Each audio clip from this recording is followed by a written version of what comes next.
20h, 21h, Time Sport, spécial Coupe du Monde de la FIFA 2026 avec Bilal Nenman sur Beurre FM. Salut à tous, nouvelle semaine qui commence en ce lundi 6 juillet. Voilà, on est ensemble jusqu'au vendredi 17 juillet. Samedi 18 juillet, à partir de 23h, ça sera l'illustre final de ce mondial 2026. Au programme de cette émission, ce début de semaine, on va parler de quoi? Le Brésil, Brasileiro. Et oui, la Seleção qui ne passe pas justement. On parlera aussi, on reviendra sur ce France-Maroc jeudi soir, 22h pétante, heure française. On va en parler de ce quart de finale alléchant. Et oui, Achraf Hakimi versus Mbappé. Et sans oublier aussi le match de ce soir sur la plaine ibérique. Et oui, le soleil en cette période d'été, période estivale. Portugal face à Espagne. Voilà, ça sera le match de la soirée, 21h heure française, 01 53 48 3000. D'ailleurs, le débat du jour, le Portugal, le vrai favori de ce mondial. C'est la question que l'on s'est posée avec l'équipe qui m'accompagne ce soir. Sans plus tarder, on va la présenter, cette fine équipe qui m'accompagne. Time Sport, le ras-le-bol. Et oui, ce soir autour de la table, on accueillera toi, Juan José. Comment ça va, Juan José? Hola, buenas tardes a todos. Écoute, avec de l'anxiété, puisqu'il y a ce match que tu viens d'annoncer et qui aura lieu à la fin de cette émission. Oui, Juan José. Un match important, puisque le dernier match entre l'Espagne et le Portugal c'était terminé au tir au but et c'était le Portugal qui l'avait emporté, mais c'était la Nations League et c'était pas la Coupe du Monde. Ouais, c'était pas la Coupe du Monde. On s'en souvient aussi au Mondial, avec les buts de certains Cristiano Ronaldo, Juan José. Ça aussi, faut pas l'oublier. On est ensemble avec Waheb qui nous accompagne, journaliste, commentateur et chez nos confrères aussi de Match en Direct. Bonsoir Waheb, comment ça va? Bonsoir Bilal, bonsoir à toutes et à tous. Très bien, football, passion, amour et mondial 2026, Bilal. Alors on va voir justement, juste en face de toi, on va le retrouver, c'est le créateur, le fondateur de Shoot Africa, Yacine, qui nous accompagne en ce lundi soir. Bonsoir Yacine. Bonsoir Bilal. Tu as annoncé la couleur, je pense qu'on va assister à l'un des meilleurs matchs de cette Coupe du Monde, on l'espère, parce que on va voir Yacine, quand on voit la qualité des deux équipes. Mais moi je suis pas d'accord avec toi, tu as posé quelque chose, tu as dit le Portugal est le favori. Je sais pas d'où t'as sorti beaucoup de monde le dit. Des fois, on sort des blagounettes. En tout cas, oui, il y a beaucoup de monde qui dit le Portugal. Pour moi, je parle pour moi. Je parle avec les Parisiens. Je parle pas pour les autres. Les Espagnols sont en train de monter en puissance. Ok. À contrario de beaucoup d'autres nations, ils ont bien débuté, ils ont bien commencé, et les Espagnols sont allés quand ils ont été tenus en échec au premier match face au Cap-Vert. Mais lors des derniers matchs, ce n'est pas la même Espagne qu'on a vue. Ça va être, je pense, pour moi, je garde pour moi. Pour moi, c'est le vrai favori, le grand favori, c'est l'Espagne, le grand favori de la Coupe du Monde. Okay. Et on en parle d'ici quelques semaines. Ça va, on va voir cela. 2-1 hier. Eh oui, le Viking, Haaland, a frappé encore une fois, Juan José. 2-1. Bon, on a eu le penalty d'un certain Neymar, 80e but aussi en Seleção. Mais bon, c'en est allé le Brésil d'un certain Carlo Ancelotti. On n'a rien compris. Beaucoup de monde se disait sur les choix tactiques de Carlo Ancelotti sur ce Brésil-là. En tout cas, les Norvégiens, pas mal. Bravo. Bravo, bien sûr, pour les Norvégiens. Ça reste quand même une surprise, cette victoire de la Norvège. Je rappelle que la Norvège n'est que 31e au classement FIFA quand elle arrive du côté des États-Unis.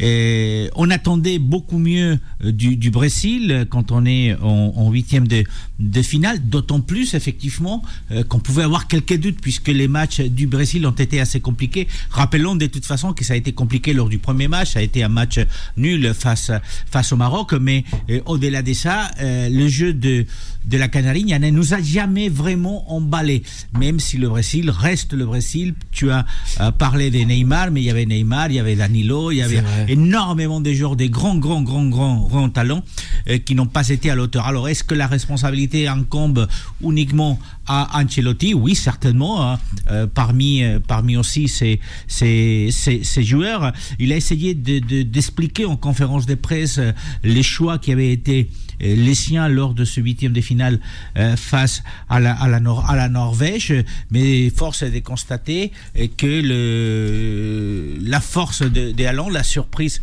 Haaland entre guillemets, parce que en fait il n'a pas eu tellement d'opportunités, il a passé énormément de temps à courir derrière le ballon, mais les 2 fois où il a eu une vraie opportunité, et comme bon attaquant qu'il est, expérimenté, et il a réussi à le mettre à l'intérieur.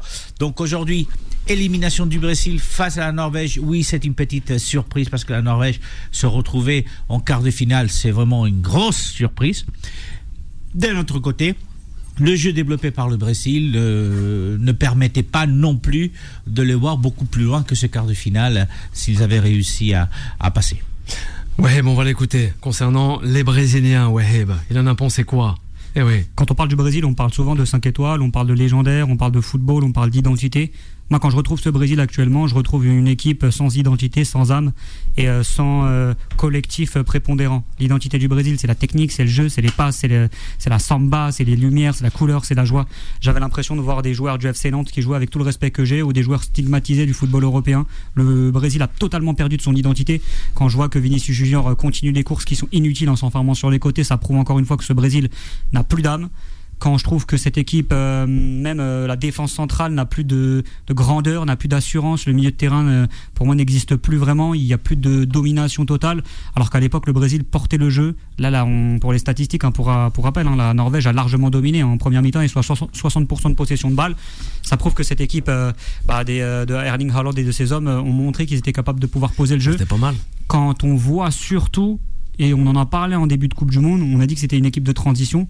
Pour moi, ils ont su s'adapter à une équipe du Brésil qui, elle, a voulu jouer le pragmatisme, s'est enfermée dans quelque chose qui ne lui correspond pas. Et encore une fois, moi je rappelle, et je rappellerai toujours, les équipes qui perdent leur identité et qui sont en train de perdre leur identité en travestissant leur football. Ouais. Il y en a beaucoup de plus en plus, des équipes historiques comme le Pays-Bas, comme l'Italie, comme le Brésil, on avait comme parlé l'Allemagne. Déjà. Et encore une fois, c'est une période où on voit que tu peux produire en quantité, mais si tu ne produis pas en qualité, tu ne feras rien dans le football mondial, et surtout quand tu perds ton identité, Bilal. Ouais, c'est intéressant, Waheb. Il n'a pas tort, là, Yassine, sur le Brésil. Eh oui, perdre l'identité. C'est pas question qu'il a tort ou qu'il a raison. C'est juste que le Brésil, ça fait des années que les médias internationaux ne vendent cette équipe. J'ai l'impression qu'ils vivent encore dans le passé. Pelé, Garrincha, la grande équipe du Brésil des années 94 avec Bebeto, Ronaldo, Ronaldinho, tout ça. Zico, Socrates, Dercieux, Ider, Paulo César. On n'en arrêtera pas. D'ailleurs, Juan José, toi qui es espagnol, à une certaine époque, au niveau de la Liga espagnole, tu trouvais pratiquement toutes les stars étaient brésiliennes dans les années 70, 80, 90, juste au moment... Ronaldo, Ronaldinho... Ouais, mais tous sont passés par la Liga. La Liga, c'était la Liga ou le Calcio. Oui. À l'époque, ça s'appelait le Calcio, ce n'est pas la Serie A. Bilal, le Brésil... fait partie des pays, les plus gros pays exportateurs de footballeurs à travers le monde. Ouais. Mais si on prend... L'île de France a dépassé, pareil. Si on prend les 5 dernières années, ce pays n'exporte plus. Ça veut dire la formation brésilienne n'est plus vendeuse, Bilal. Ça veut dire aujourd'hui la qualité du joueur brésilien, c'est pas qu'il a perdu ou il a travesti son jeu. Ah si. C'est que ça c'est ton avis. Ça c'est ton avis. Le football a changé, le monde a changé, la mentalité a changé. C'est-à-dire si on peut rentrer même dans un débat où on va faire intervenir des sociologues. Avant le football au Brésil, c'était, on va dire, l'occupation principale, c'était tous les jeunes jouaient au ballon, au bord des plages, dans les quartiers, dans les favelas et tout ça. Et aujourd'hui, le monde a évolué, le monde a avancé, les gens, tous les pays du monde travaillent. Et donc ils ont produit des entraîneurs, ils ont des académies, des clubs, tout le monde avance. Et les Brésiliens, ça fait des années qu'ils reculent, Bilal. Donc c'est uniquement dans le subconscient des gens, beaucoup de médias nous vendent encore que le fameux Brésil qui a fait rêver ton demande. Il faut savoir que pendant je ne sais pas combien d'années, João Avalanche a dirigé le football. L'ancien président de la FIFA avant Sepp Blatter, pour si rappeler on aux commence auditeurs. à faire des analyses, Ouais. il y a beaucoup de choses qu'on peut remettre en cause. Aujourd'hui, il faut qu'on arrête quand on voit une bonne équipe jouer au ballon techniquement, tactiquement, on arrête de la comparer au Brésil. Donc moi hier, j'ai regardé le match avec Waïb. Je lui ai dit à un moment, on n'a pas vu du tout Haaland, il est là pour en témoigner. Je lui ai dit, mais il va exploser le Brésil. Et voilà, ouais. Ah ben, il a mis un doublé. C'est ce qui s'est passé.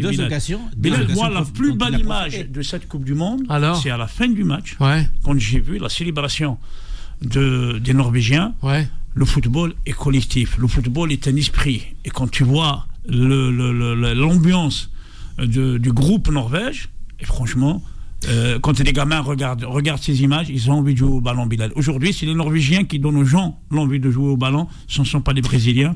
Et ils ont mérité totalement leur présence en quart de finale. Et c'est pas encore fini. Ils peuvent encore frapper.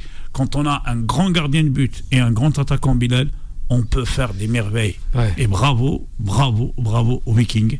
Ce soir-là, c'était eux les stars, ce ne sont pas les Brésiliens.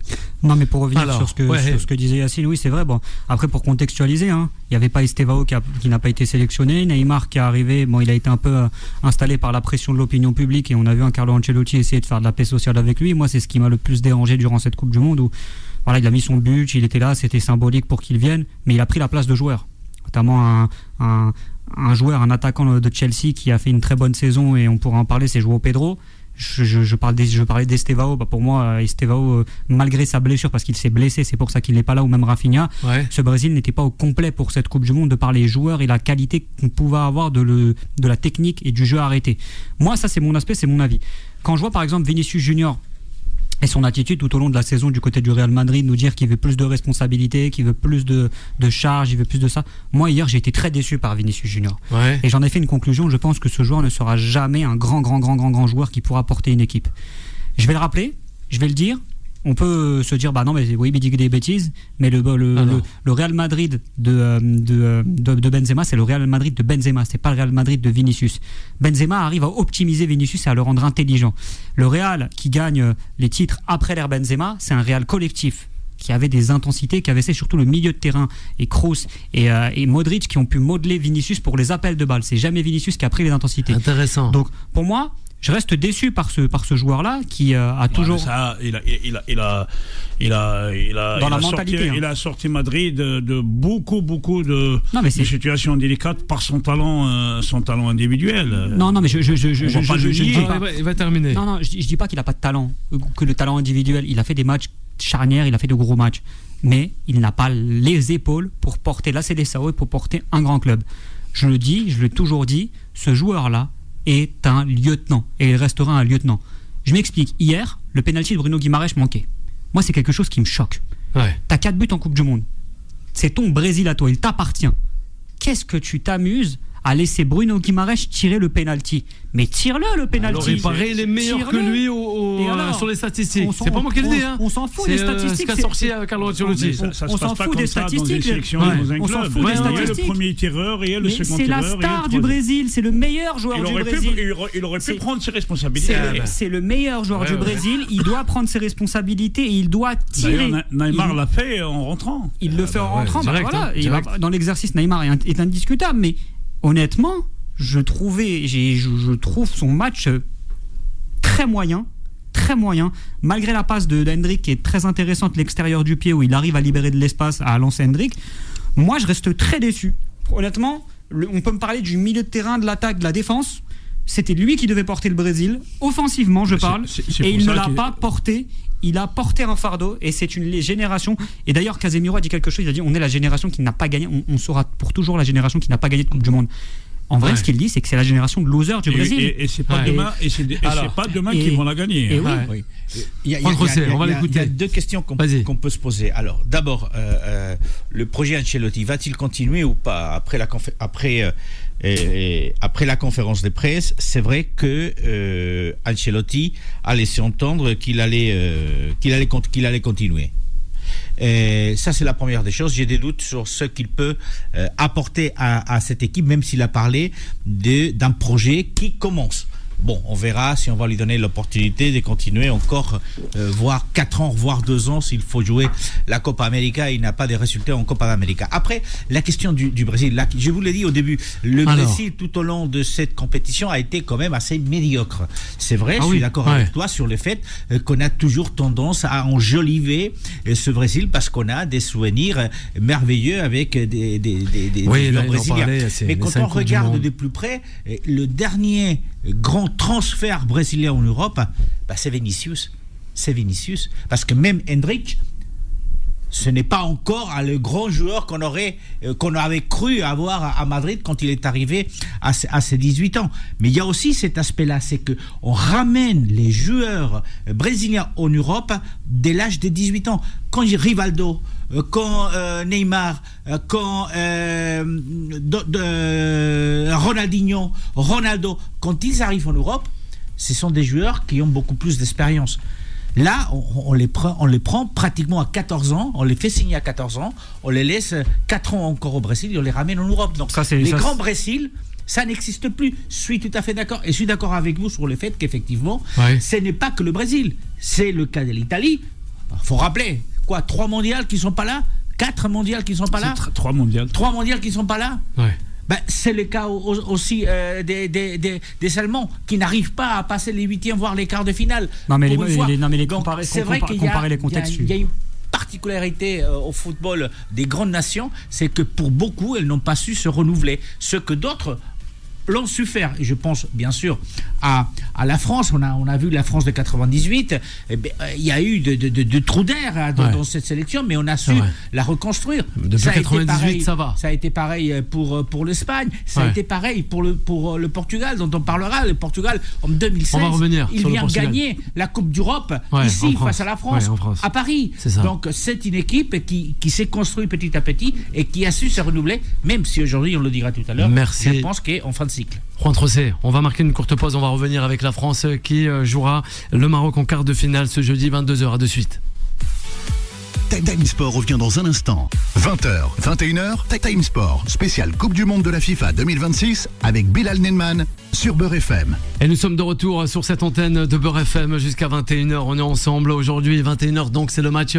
C'est le 8e de finale qui opposera CR7 à Lamine Yamal, c'est ça, Portugal, Espagne. Justement, on va en parler dans cette émission, ça sera dans la 3e partie de l'émission, mais cette fois-ci, on va s'attarder sur le match de jeudi soir. Et oui, on a un avance, tout comme un Jedi avec les jeunes Padawan autour de la table.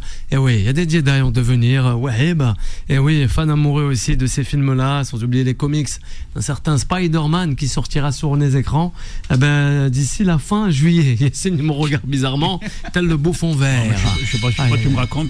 Oui, je sais bien, Yassine. Yassine est avec nous de Shoot Africa. On va s'attarder, sur le France-Maroc. Time Sport, la parole des sociaux. Eh oui, Yassine, ça va jouer justement jeudi. Les Marocains sont là, sont prêts, les Marocains face aux Français. Va savoir. On aura peut-être le même match, le même déroulé que le Mondial 2022. Peut-être pas. En tout cas, les Marocains veulent aller en finale. Et ils ont bien raison. Pour une nation africaine, il faut y croire, il faut aller le plus loin possible. On les encourage. Yassine. Ça va être un match très très très compliqué pour les deux équipes. Aujourd'hui, les Marocains n'ont absolument rien. Ils sont à un match. Les Marocains, Bilal, sont à un match de reproduire le même exploit je dirais la même performance qu'en 2022, arriver en demi-finale, et ça serait vraiment une chose exceptionnelle pour le football marocain premièrement et le football africain. Mais face à une équipe de France composée je pense aujourd'hui, d'un des meilleurs effectifs de l'histoire du football français, en commençant par Mike Maignan et en finissant par Michael Olise. Après, moi j'aime beaucoup le coach marocain Mohamed Ouahabi. Quelqu'un qui sort de nulle part, donc issu de la formation belge, il a travaillé chez les catégories de jeunes à Anderlecht. Après, il a été l'adjoint de Karim Belhoussine à un moment donné quand ils ont pris l'intérim chez les seniors, chez l'équipe pro à Anderlecht. Et après, il est arrivé à la fédération marocaine. Donc, on est un petit peu la suite de l'histoire où il a gagné le championnat du monde des U20. Je pense que dans la tête d'un coach, quand tu gagnes un gros titre, ça va être pour lui, je pense. C'est ma croyance, hein, et je pense qu'il va trouver la solution pour que cette équipe marocaine aille en demi-finale, peut-être même en finale. J'y crois et je l'espère. Voilà, ça va être un match compliqué, mais ça peut y aller au tir au but, et je compte sur Bounou pour faire la différence. Ouais, Juan. Match compliqué, on est tout à fait d'accord. On a juste à se rappeler ce qui a été les demi-finales en 2022 au Qatar, où effectivement le Maroc, après avoir éliminé entre autres l'Espagne, a quand même joué toutes ses cartes face à la France. On aurait pu voir le Maroc en finale. Ce match est très particulier, bien sûr, parce qu'il y a cette histoire commune entre le Maroc et la France. Il est assez particulier aussi parce que c'est une compétition difficile dans le sens où on a un match de plus. Et si vous avez regardé, le match de 16e face au Canada a été assez compliqué pour le Maroc. Je pense que physiquement et psychologiquement, c'est toujours difficile de jouer le pays organisateur. Oui, mais ils étaient usés. Et en deuxième mi-temps, par contre, ils ont su revenir dans le match et s'imposer. Ils ont très bien fini le match d'ailleurs. Très bien. Et c'est là où je veux en venir, c'est que dans ce match, tout le monde voit l'équipe de France, entre guillemets, vainqueur. Moi, j'ai des doutes depuis le début par rapport à l'équipe de France, parce que je trouve que l'équipe de France a une superbe attaque, la meilleure attaque au monde aujourd'hui, avec les joueurs qui accompagnent Mbappé. Mais quand vous regardez de près, vous vous rendez compte que la France n'a jamais été mise en difficulté. Je m'explique. Sauf le premier match où elle jouait le Sénégal. Et c'est un premier match, c'est toujours très compliqué, très particulier. Et le Sénégal était quand même 14e. Après, la France a joué des sélections qui sont 3 fois derrière elle, hein, où elle est largement supérieure ils ont eu beaucoup de difficultés face au Paraguay. Oui, mais je reviens. Et le Paraguay, je regardais tout à l'heure, le Paraguay n'est que la 40e nation FIFA. Alors, si une équipe comme la France, qui est première, a des difficultés face à la 40e, a eu des difficultés face quand même à la Suède, qui est la 36e, hein, parce que ça n'a pas été facile non plus face à la Suède, même si après, les scores vous laissent penser que c'était beaucoup plus simple. Exactement. Que ça, ne reflétait pas la physionomie du match. Et je pense qu'à ces jeux-là, le Maroc est mieux armé, parce qu'ils ont, je pense, plus envie, parce qu'ils sont allés jusqu'en demi-finale il y a 4 ans, parce qu'ils sont allés en finale de la CAM, de la dernière CAM. Plus envie que l'équipe de France. Je pense qu'ils ont plus envie. Ils ont vraiment envie de prouver qu'ils sont dans une pente ascendante. L'équipe de France aussi. Prouver que le mondial 2022 est loin et la défaite. Le Maroc a eu des difficultés, plus de difficultés dans son cheminement de rencontres que n'a eu la France. Et c'est là, en quart de finale, où pour la première fois, la France va retrouver un pays du top 10. Jusqu'à là, ce n'était pas du tout le cas. Ouais. Et on en parlera tout à l'heure, mais c'est le même cas pour l'Espagne. C'est la première fois où on a retrouvé un pays du top 10. C'est là où les choses sont. Alors, le Canada, cet organisateur, mais écoutez, ça n'a rien à voir avec le Maroc. La puissance marocaine, d'ailleurs, on a vu comment ça s'est passé à la fin. Et ça va être pour ça très compliqué. Et si je devais mettre une petite pièce, je la mettrais aujourd'hui sur le Maroc. Je crois au Maroc, je crois qu'ils sont capables d'aller. Et je pense que psychologiquement, ils sont mieux armés que la France parce qu'ils sont plus en vie. En fin de compte, la plupart des joueurs de la France on en gagnait déjà des titres. Ce qui n'est pas le cas de la sélection marocaine, puisque celui qui pourrait gagner c'est dérimé dans les tribunaux. Hein. On va écouter Waheb concernant ce France-Maroc jeudi soir 22h, chers auditeurs. Non, ce Maroc, c'est une histoire de légitimité, c'est une histoire d'aller chercher, c'est une histoire d'aller marquer son histoire. Mais moi, je vous trouve assez confiant avec le Maroc. Et moi, la première mi-temps du Lion de l'Atlas ne m'a pas du tout rassuré au vu de l'équipe de France et au vu de ce qu'elle propose dans cette Coupe du Monde. Alors oui, elle n'a pas joué de top 10 mondial. L'équipe de France non plus n'a pas assuré en première mi-temps face au Paraguay. Hein. Elle n'a pas assuré, elle avait le ballon, le Paraguay était à 10 derrière, il mettait des coups de poing à tout le monde, on était dans un match de l'UFC. J'ai l'impression d'être sur RMC. Regardez l'UFC.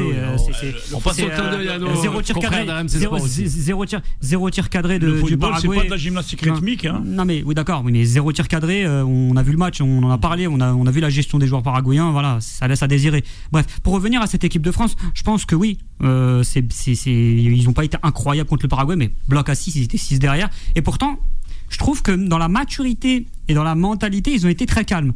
Les joueurs, ils auraient pu disjoncter, sortir du match. Et moi, ça prouve encore une fois que le groupe de Didier Deschamps est serein pour la suite. C'est vrai, ça, c'est ce qui me marque. Oui, ça, c'est ce qui m'a marqué. Ensuite, notamment, on m'a parlé de la Suède. On m'a dit qu'il y a eu des difficultés. Oui, les 10 premières minutes, Gyökeres, il a tenté quelques petites fulgurances, mais après, l'équipe de France a déroulé, a enchaîné. L'Irak, pareil, avec le Sénégal. Alors moi, l'équipe qui a posé le plus de problèmes à l'équipe de France, excusez-moi, pour moi, ça reste le Sénégal en première mi-temps, où le jeu sans ballon du Sénégal et les contres étaient très intéressants. Mais sinon, après ça, la France a déroulé et avait sa légitimité, a assouvi sa légitimité sur toutes les équipes. Mais cette équipe du Maroc, dont moi j'ai observé, et on a tous vu le match contre le Canada en première mi-temps, c'était très laborieux. Si Jonathan David est à droite devant le but et ses attaquants aussi, je suis pas sûr que c'est le même match. Je pense que cette équipe du Maroc court après le score.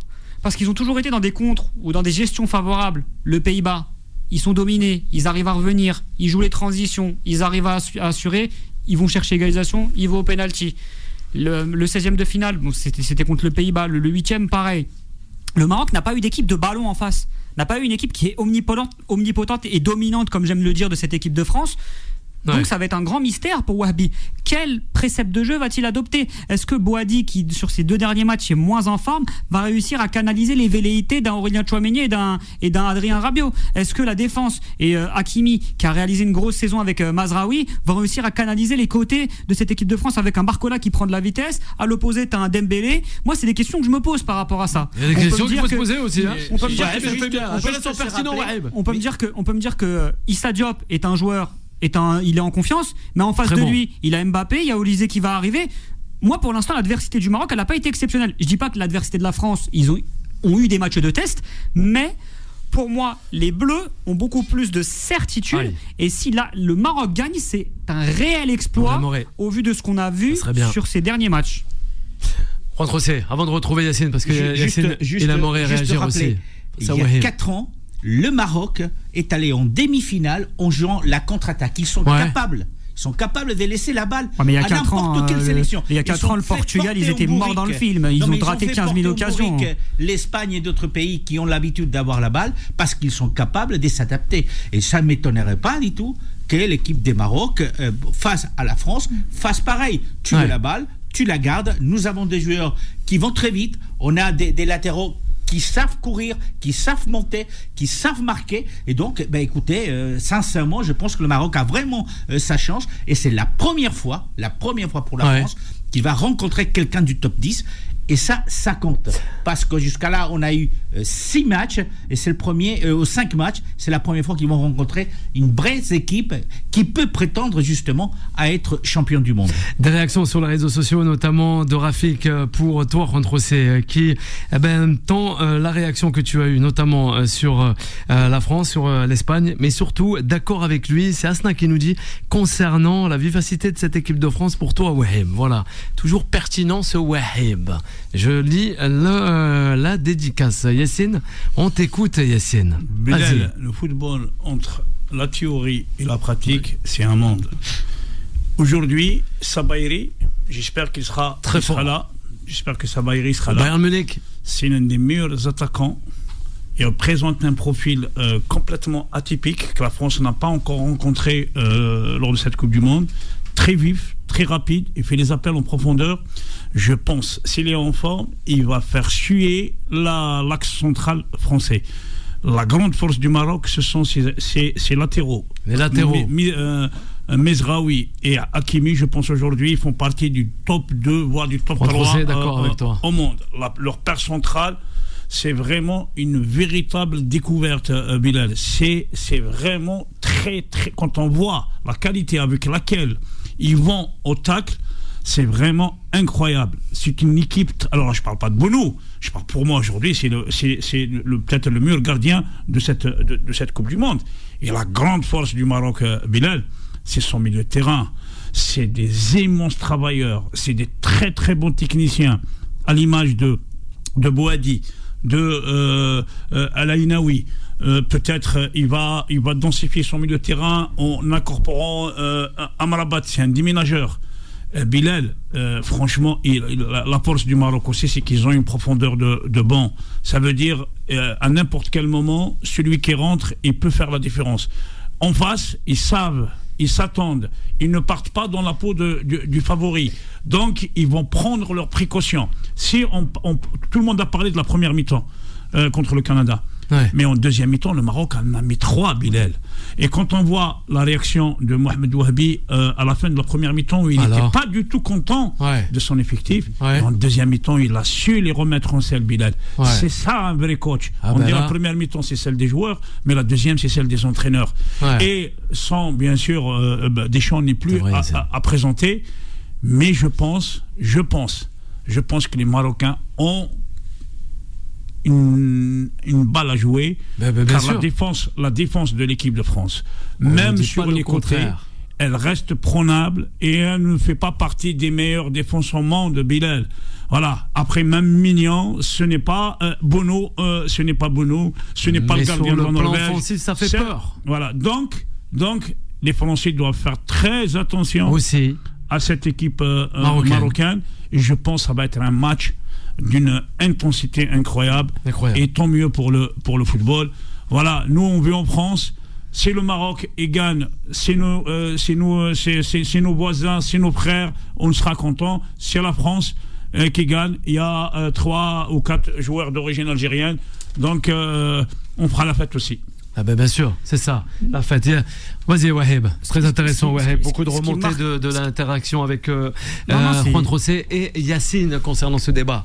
Ce qui me marque, c'est de dire que la France n'est pas la meilleure défense du monde quand tu as Dayo Upamecano qui joue au Bayern Munich et qui fait une saison exceptionnelle, et William Saliba qui fait partie de la meilleure défense de Première Ligue et de Ligue des Champions.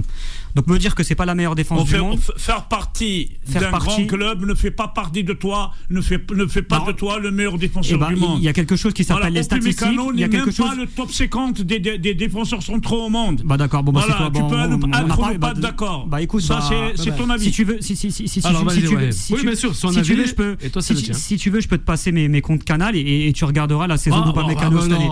Ensuite, alors par rapport, je pense connaître Upamecano bien avant toi. Upamecano par rapport à Saliba. Moi, je trouve que c'est une bonne complémentarité dans cette défense centrale. Et Saliba, tu me dis que c'est pas la meilleure défense centrale du monde, mais avec Arsenal, ils n'ont pas pris beaucoup de buts. Et en Ligue des Champions, ils sont invaincus. C'est pas Saliba. Non, mais Saliba fait partie de cette défense. Non, il fait partie de la Saliba force. Est un joueur d'Arsenal. Il fait partie du collectif. Vas-y. Lui individuellement, c'est un défenseur tout à fait anodin. Alors. Bon, pour toi il est anodin, mais en tout cas les statistiques portent de son nom et c'est la meilleure défense d'Europe. C'est la meilleure défense d'Europe. Mais non, mais c'est pas des attaquants, c'est des défenseurs. On les analyse par leur clean sheet et par la défense. Donc ce que tu dis c'est faux. Il marche à 2 à l'heure. Bah non, il marche pas à 2 à l'heure. Ils ont fait finale Ligue des Champions et ils ont gagné la première Ligue. Donc il marche à 2 à l'heure. Et il est titulaire en équipe de France. Donc il marche à 2 à l'heure. Je vais te donner mes comptes Canal et tu vas regarder les matchs demain, ce soir je vais te passer mes comptes Canal, tu vas faire une nuit blanche. On a le droit de les passer le code Canal. Non mais c'est pas grave. Avec nos confrères de Canal. C'est pas grave. Il va venir à la maison, on va regarder les matchs ensemble, et on va se taper la nuit blanche, on va regarder les matchs de Saliba ensemble parce que tu me dis que c'est un défenseur anodin. D'accord. Ensuite, quelconque. Alors, quelconque. Pour toi c'est quelconque. En tout cas, ça porte de son nom de par ses statistiques et sa saison. Bref, sur ça, mais on n'a pas vu la même saison, j'ai l'impression. Ensuite, par rapport à cette équipe marocaine, oui, c'est vrai que les latéraux sont une force majeure. Hakimi, Mazraoui, c'est exceptionnel. Moi, le problème, c'est le numéro 9. Oui, ils ont mis 10 buts dans cette Coupe du Monde. Oui, ils sont intéressants. Et moi, j'ai trouvé ça particulier de voir 10 buts sans numéro 9, alors que la Vox Populi, la presse africaine, la presse marocaine pointaient du doigt depuis des années les problèmes d'attaquants. Mais aujourd'hui, le Maroc, ils ont plus besoin peut-être de faux neuf, de neuf. Ils ont incorporé Saïbari en rôle de faux neuf. Et là, dans la permutation avec Brahim Diaz et sur les côtés aussi, où ça peut être très intéressant, ils peuvent déstabiliser ce bloc français.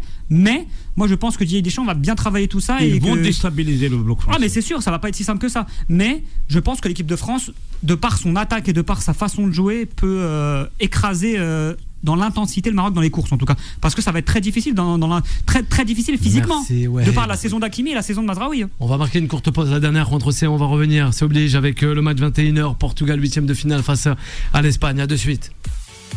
Time Sport revient dans un instant. 20h, 21h, Time Sport, spécial Coupe du Monde de la FIFA 2026 avec Bilal Nenman sur Beurre FM. Et nous sommes de retour en ce début de semaine, lundi 6 juillet. Vous êtes à l'écoute, chers auditeurs de Beurre FM, 20h40, toujours en live avec Juan José, shoot africain en la personne de Yacine, le journaliste commentateur Wahib nous accompagne jusqu'à 21h, fin de cette émission. Dernière grosse partie de cette émission. On retourne avec le Portugal de CR7 face à la Yamal Raroja. Time Sport, le mode pressing.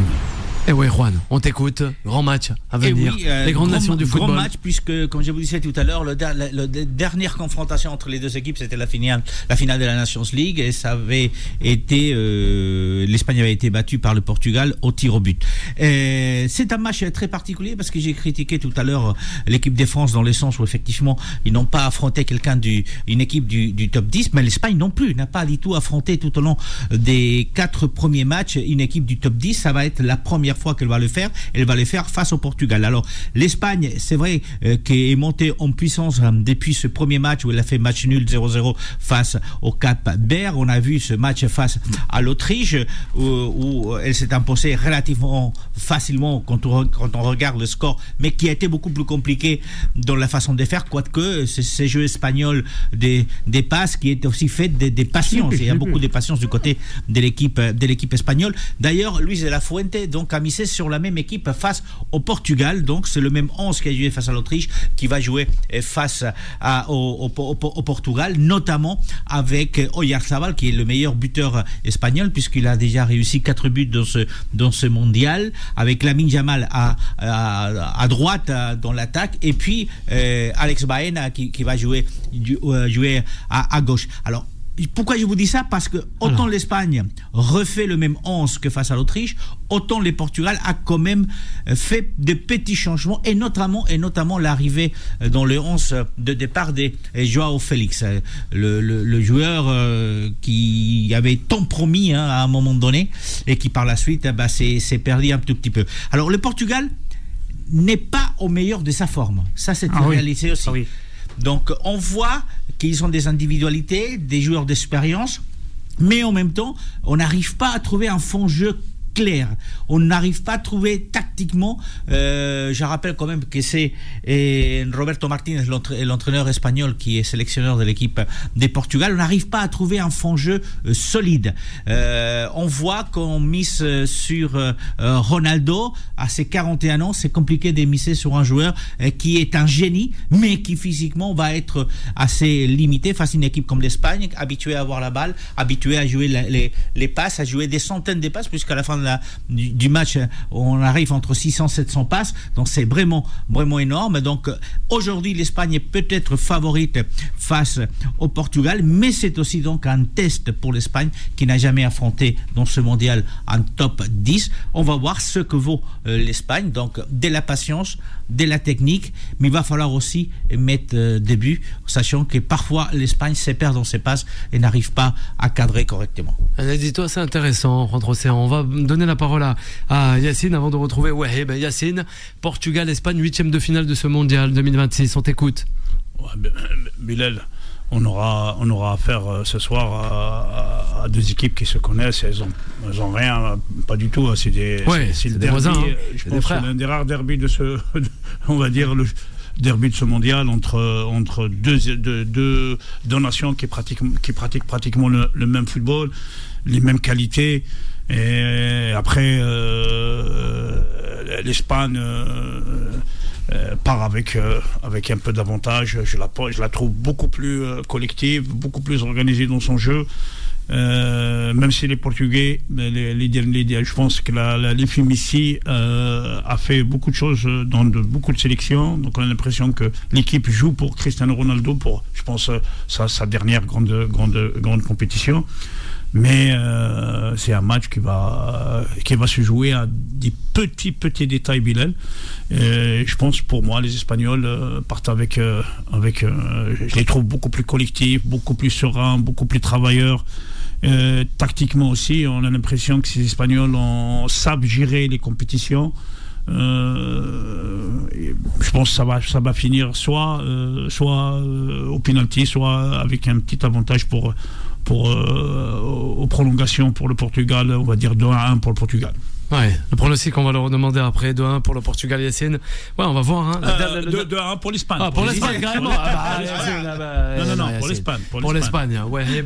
On va l'écouter. Dernier mondial. Moi, je suis un grand fan de la Roja. Hein. Ah bah ouais, il a dit dernière Coupe du Monde. En conférence de presse, il a dit le CR7. Ouais, bon, on l'écoute. Moi, ce qui me fait rire avec cette Espagne, c'est que oui, il y a du potentiel, mais il y a de la stérilité. Je l'appelle l'Espagne de tous les possibles. Ils sont capables d'être possiblement tranchants, mais ils sont capables d'être possiblement ennuyants. Moi, c'est le problème de ce football espagnol, encore une fois. J'aime le football espagnol, j'aime ce qu'a incorporé Guardiola, Luis Enrique, Del Bosque, De La Fuente. C'est des entraîneurs qui n'ont pas la même façon de gérer la gestion de passe, mais il y a cette attractivité. Moi, le problème de cette équipe espagnole, déjà, pour moi, il y a deux problèmes. C'est déjà la méforme de Nico Williams qui a apporté de l'entrain sur le côté, à un côté de déstabiliser dans le jeu en transition. Ce jeu en transition qui est devenu l'un des facteurs X de ce football moderne, c'est très important de le dire. Lamine Yamal qui n'est pas forcément en forme, mais qui revient petit à petit, et le milieu de terrain. Moi, je trouve que Luis Enrique, je disais Luis Enrique, mais Rodrigo et que Fabian Ruiz ne sont pas au top de leur forme. C'est pas un milieu de terrain exceptionnel, encore une fois. Je me pose des questions de comment gérer, par exemple, la paire Vitinha, João Neves et Bruno Fernandes, qui sont pas aussi intéressant que ça, pas aussi intéressant au Paris Saint-Germain. Je parle de Vitinha et João Neves, bien évidemment, mais je me pose des questions par rapport à cela. Est-ce que ce milieu de terrain va être capable de pouvoir canaliser les velléités offensives de cette équipe du Portugal qui va jouer les transitions et qui va essayer de jouer de par son intensité et ses courses, notamment avec un Nuno Mendes? Moi, c'est la question que je me pose. Après, par rapport à cette équipe d'Espagne, excusez-moi, je trouve quand même la génération un peu plus pauvre que celle qu'il y avait à l'Euro. Moi, Baena, c'est pas un joueur qui a crevé l'écran énormément en Espagne. C'est un remplaçant à l'Atlético, il me semble. Donc, il n'est pas exceptionnel.